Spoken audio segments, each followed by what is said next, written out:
اجتهاد هذا منه. على أي حال عندنا حديث وجدت الألباني. عندنا اتصال يا سماحة الشيخ. تفضل. نعم. الأخ إبراهيم من العراق، تفضل.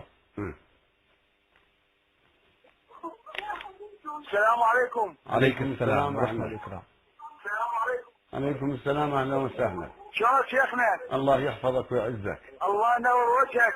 ويبارك فيك. الله ينور وجهك. يكتب لك الخير. تفضل. شلونكم زينين؟ الحمد لله. تفضل أخي إبراهيم، تفضل. الله يخليك. أريد أحمل وازيك، أريدك تقول لهم هذا عرعور يومية جاي ينكل بينا ترى وانتوا اهل الغيره قولوا له وقفوا عن حده. نعم. يعني هذا هو شنو هالوهابي الكلب. لا لا لا لا لا, لا. اخي ابراهيم يعني رجاء، نحن في شهر الصيام واخلاقنا اخلاق اهل البيت. نقدر عاطفتك. واحد يسمع سبه وشتمه صار لهم سنين وجايبين شتامين وسبابين، وواحد بالتلفزيون يشيل حذاءه على المناظر. ما تنتظر من الشيعة